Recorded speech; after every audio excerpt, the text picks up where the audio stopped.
এই জাতিৰ গাদ্দাৰ হিমন্ত বিশ্ব শৰ্মা আৰু সৰ্বানন্দ সোণোৱালক আমি অসমৰ দ্বিতীয় মহানগৰ ডিব্ৰুগড়ৰ পৰা হকিয়াই দিছোঁ যে তোমালোকে আমাৰ অসমীয়া জাতিটোক বাৰে বাৰে গাদ্দাৰ কৰিছা। তোমালোকে কা আন্দোলনৰ সময়ত যেতিয়া শ্বহীদ হৈছিল পাছততো তোমাৰ হিমন্ত বিশ্ব শৰ্মা নিজেই মানিলা যে শ্বহীদ ক'বলৈ, আৰু আমি আশা কৰিছোঁ পাছত তেওঁলোকে এই কথাটো মানি ল'ব যে কা আইনখনে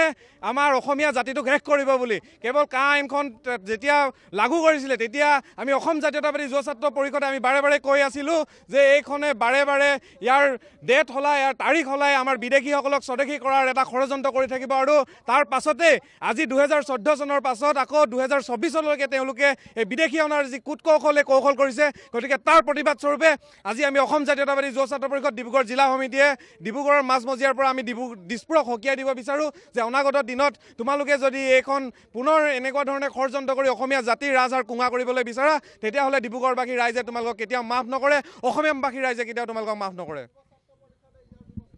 আচলতে আজি অতিকৈ আমি এই চৰকাৰখনক আচলতে গালি পাৰি আচলতে শেষ কৰিব নোৱাৰি, আৰু বিজেপিৰ যিখন চৰকাৰ, কেন্দ্ৰত চৰকাৰ, অসমত চৰকাৰ, তেখেতলোকে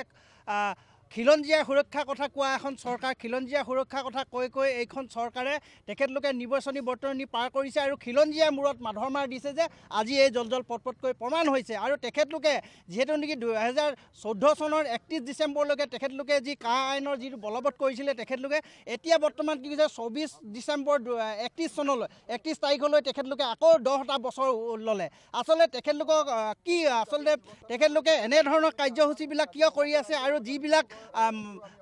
আমাৰ মন্ত্ৰী বিধায়কসকললৈ আমাৰ যিসকল মুখ্যমন্ত্ৰী আছে, কেন্দ্ৰৰ যিসকল মন্ত্ৰীসকল আছে, তেখেতলোকে কিয় অসমখনক মাহিয়াই দৃষ্টি আছে, আৰু অসমখন এতিয়া কি এনেকুৱা ডাষ্টবিনত পৰিণত কৰিবলৈ বিচাৰিছে নেকি অসম চৰকাৰে, তেখেতলোকলৈ প্ৰশ্ন কৰিছোঁ। আৰু তেখেতলোকক অনুৰোধ জনাইছোঁ, আমি সদৌ অসম মটক যুৱ ছাত্ৰ পৰিষদেও তেখেতলোকক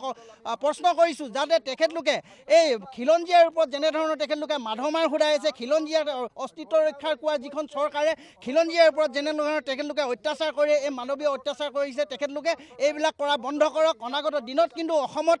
সকলো জাতি জনগোষ্ঠীৰ লগতে সকলো দল সংগঠন একত্ৰিত হৈ এটা যে ডাঙৰ প্ৰতিবাদৰ আকৌ সূচনা হ'ব, এইখন চৰকাৰক আমি সকীয়াই দিছোঁ।